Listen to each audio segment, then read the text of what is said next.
my biggest thing was just, if you love the game, then you have to do whatever it takes to just push through, because it's going to make you stronger, and it's going to make you a better hockey player, and, you will reap the reward. Welcome to Hockey Culture. I'm Anson Carter, and we want to try to change the culture of hockey one interview at a time. We have Kelsey Koelzer joining us. Kelsey, pleasure to have you today. I got to read off all your accolades. I mean, it's been pretty impressive. You're a Princeton grad, you have a psychology degree.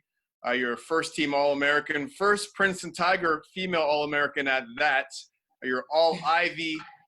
Your first overall draft pick NWHL for New York Riveters, who are now the Metro Riveters.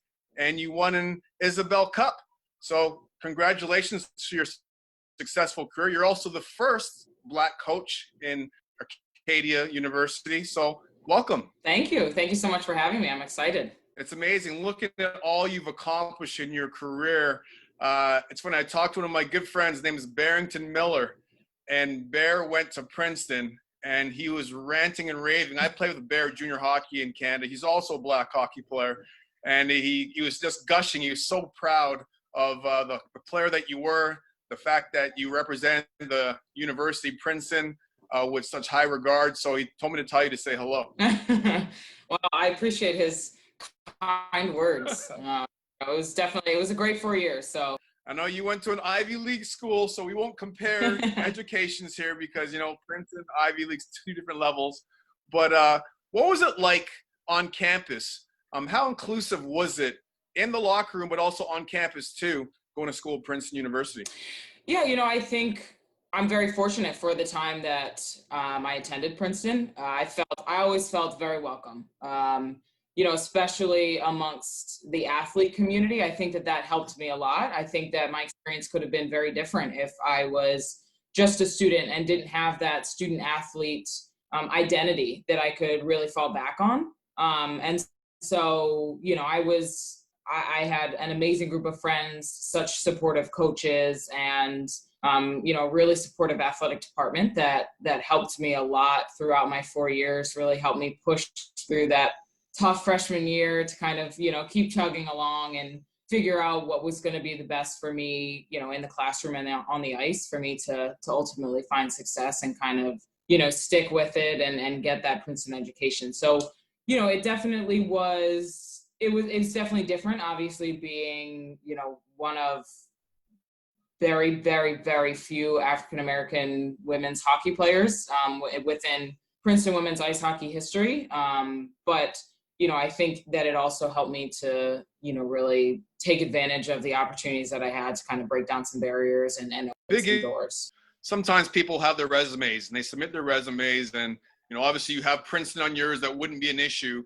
But when you walk into a room and people hear your name beforehand, Kelsey Koelzer, and then they see what you look like, have you had any reaction to people that are assuming one thing but see you walk in the room and think another? I think, I think even just in everyday conversation, when oftentimes when I say I play ice hockey, or I'll start off, they'll they say, wow, you have such an athletic build. I get that a lot.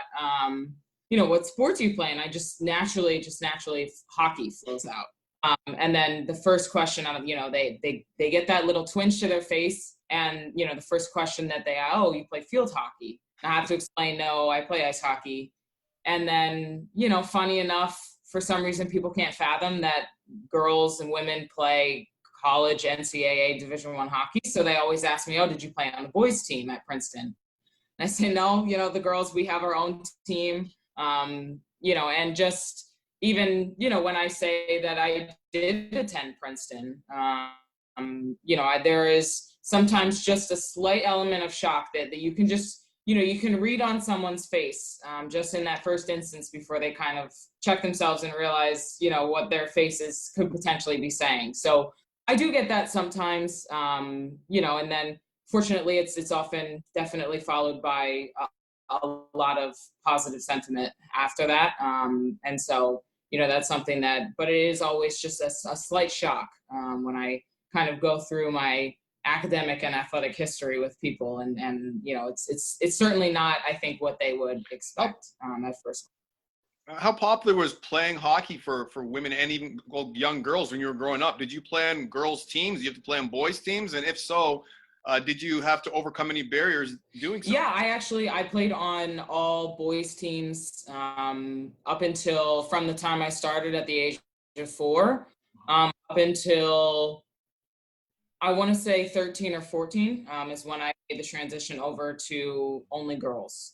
And so, you know, it's funny because the first obstacle that I ever really faced in hockey was being the girl, as opposed to, you know, being the black player. Mm-hmm. So that's something that, you know, I faced right off the bat, whether it was parents, players, coaches. You know, I did at times feel that, you know, kind of targeting that a lot of girls will feel on the ice playing boys hockey.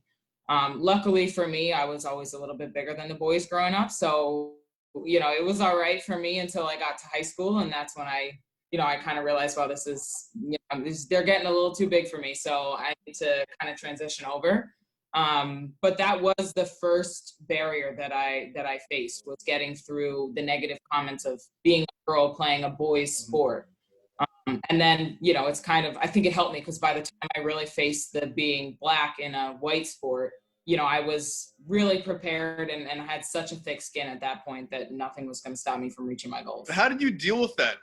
I mean, for all the young women out there, young girls out there that want to be hockey players, regardless of what color you are, how did you deal with people always coming down, talking negative to you about a sport that you don't really see a lot of, say, women playing?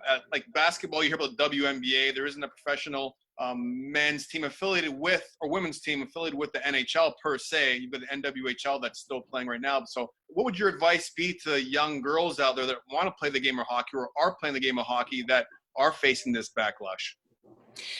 Yeah, you know, you really do, I would say, you know, find your support group and, you know, fall back on them a lot. I was fortunate to play on a boys team where we pretty much all moved up an age group at the same time. So I was with the same group for, you know, at least 6-7 straight years. And that was something that, you know, it did take a bit of getting used to at the beginning, but they really had my back on the ice when it came to negative comments from opposing teams and parents and things like that. I think another thing that helped me a lot was just my family. They were always so supportive and just reminding me that I do deserve to play hockey. And so that was something that I fell back on a lot. You know, after games, in the car, I would be talking to my family about what I heard. And, you know, it always was just a matter of let your play speak for itself. And that was something that I rode really hard through, you know, those initial years where boys are, you know, starting to realize, like, you know, where the boys and girls are just not, you know, they're not quite comfortable with you, you know, being on the same ice as them, and they don't think you deserve to be there. So I would just, you know, my biggest thing was just, you know, if you love the game, then you have to do whatever it takes to just push through, because it's going to make you stronger and it's going to make you a better hockey player. And, you know, you will reap the reward once you know, get to a stage where, whether you're in high school and you have a good girls program that you can transition to, or, you know, even if it's, you know, playing boys all the way up through college, you know, you'll get to reap that reward by making it to that level. And wasn't there a time when you played with the boys when there was a boy that said something negative to you, like a racial slur towards you, and then you kind of responded by cracking him over the head with your stick? Yeah, there was one instance. You know, regrettably, I definitely lost my temper. I lost my cool. It actually occurred, I was a sophomore in high school. So I was playing high school hockey for my public high school. You know, not the highest level of hockey. I just, you know, it was something fun to do. And so, you know, when he skated down and he tried to check me and I kind of got out of the way. And that's when, you know, he threw the N-word my way. And, you know, it just, I lost my cool, and it's something that, you know, immediately I regretted as the ref. You know, of course, he only saw the retaliation. So I went to the box, I was sitting my 2 minutes, and, you know, he came over, and I actually, you know, I had known him for a long time, the ref that took me to the box, and I explained everything. And, after the game, I'm sitting there stewing, and after the game, my mom was like, it's look who wound up getting punished. So you just have to kind of put your head down, let the right authorities know what happened so that can be handled at the appropriate level. But, don't lose your cool and have it negatively impact you, just let your play speak for itself. So that was something that it was a good learning lesson. Now, would you pass that same message along to kids? Because listen, I'm not one that's going to encourage violence. However, I don't mind that response. I know when that stuff happened to me as a kid, I never, hit anyone over the head, but I always filled the net. I mean, I was always that kid that would score 5, 10, 15 goals sometimes, believe it or not, during games if someone called me those names. What kind of conversation would you have? Because now you're a coach with your players. If you coached a black player and this occurred on the ice and they came to you and said, hey, Coach Koelzer, this happened to me, how would you address that situation with them? Yeah, in the moment, if a player comes to me and they react that way, it's, again, you have a hard time, you have a hard time punishing them because you understand, where those feelings come from. And sometimes, we're not all perfect. Sometimes, we can let our emotions get the best of us. And that's something that I think is an appropriate reaction. But I think that, once you go through it once and you're sitting there in the box and you're really, all you're doing is getting angrier and angrier because you can't be out on the ice, kind of sticking it to them by making great plays, scoring goals, whether you're a D or goalie, preventing them from scoring goals, different things like that. So, I think that it's something that, naturally can happen. But I would always kind of encourage my players to just let your actions speak louder than, your words, and make it positive actions that are, kind of making them just feel foolish. Really, that's, I think that's the important message. And then, making sure that it gets, that information gets in the right hands, let the referees know, let the coaches know so that it can be addressed at a higher level, and that, so that player can then be educated and, learn from their mistakes as well, and go through their due punishment as well. A lot of former players lean on previous experiences from other coaches. What coaches have you been drawing that feedback from as you're starting your coaching career? And also with your degree in psychology, I always thought that coaches are the best shrinks. It's not about X's and O's. It's about managing people.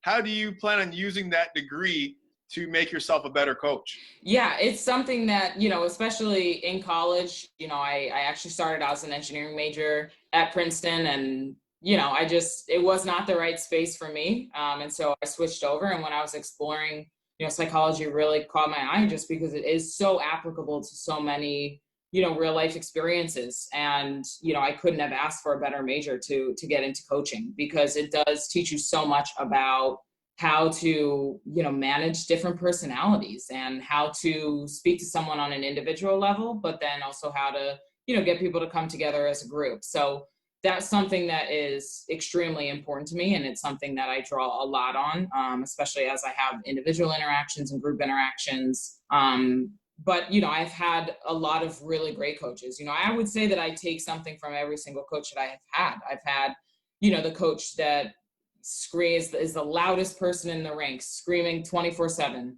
And I've had coaches that are, extremely quiet. They just say what needs to be said and move on from there.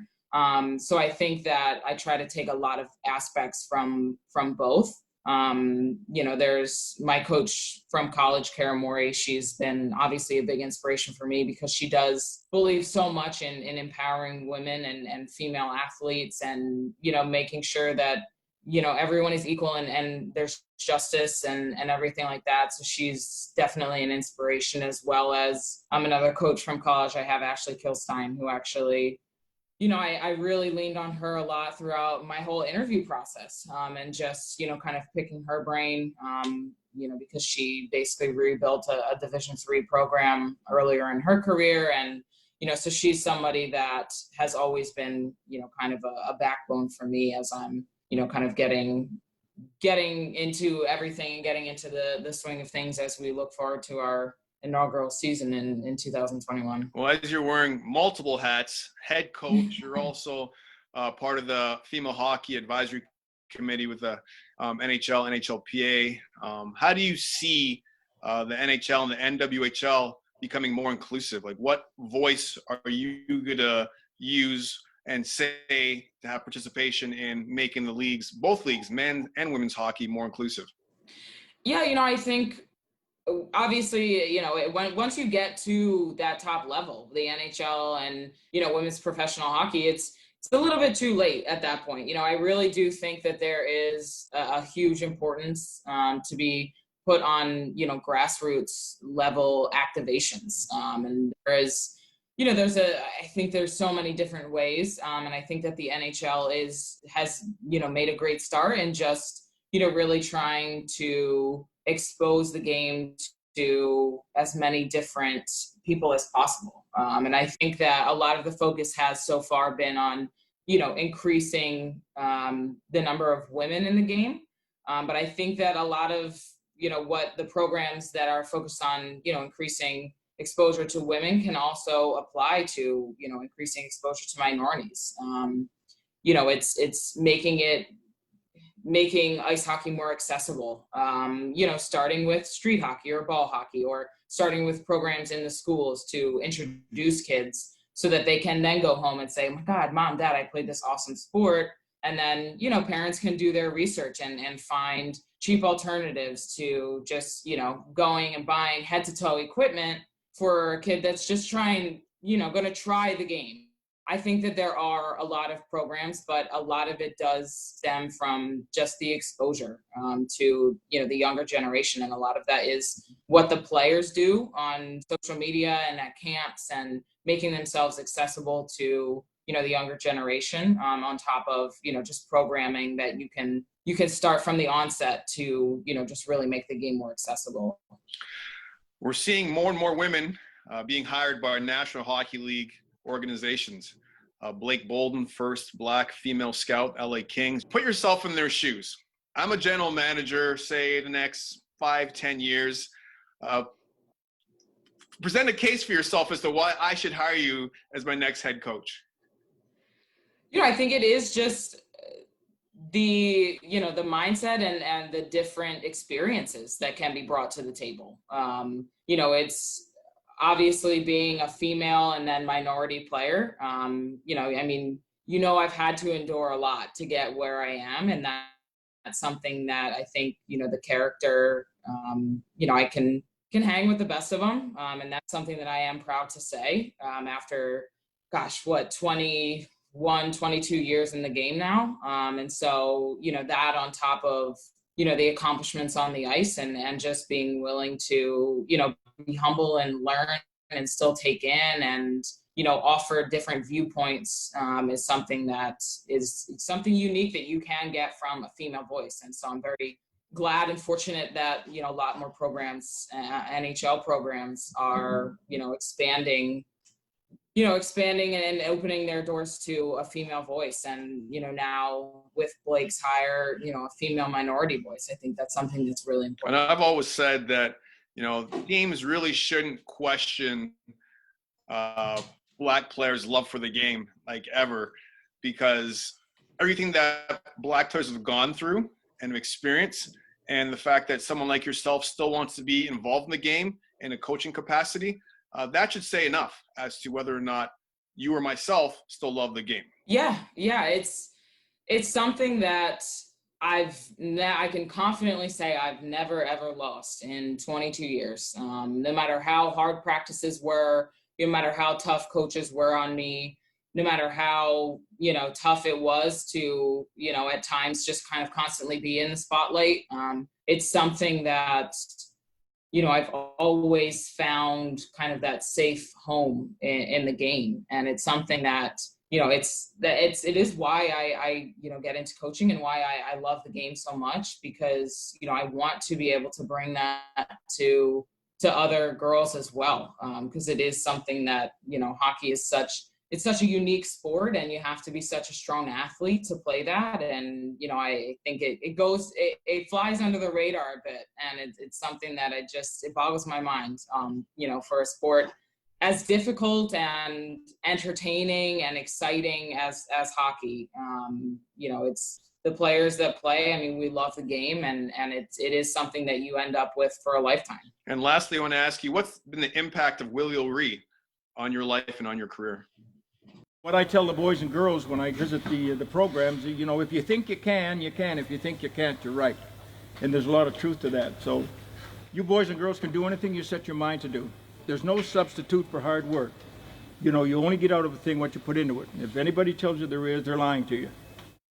Yeah, I mean, obviously, I mean, he's the whole reason for my career, and for, you know, the ability to even have conversations like this. And so, you know, it is, you know, it took me a little bit to really learn the history and, you know, kind of be able to appreciate the impact that he's had, not just on the game of hockey, but on the sports world as a whole.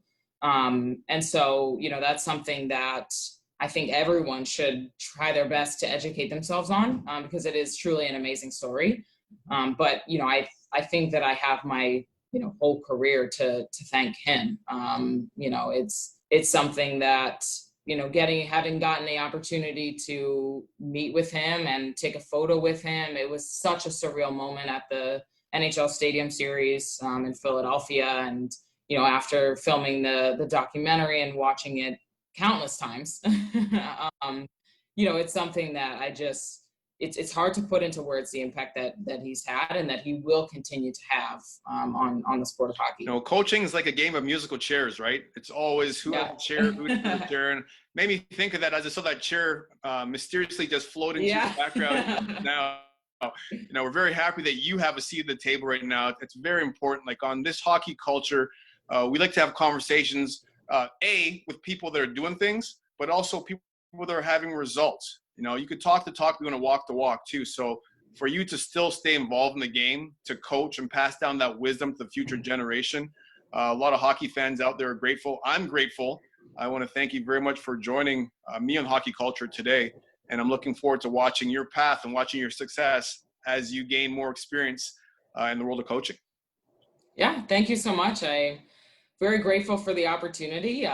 You know, I thought it was the dog popping in there, but just a rogue chair that we have in our extra room. So, but yeah, thank you so much for having me. It's always amazing to have these conversations and, you know, give people the opportunity to learn new perspectives.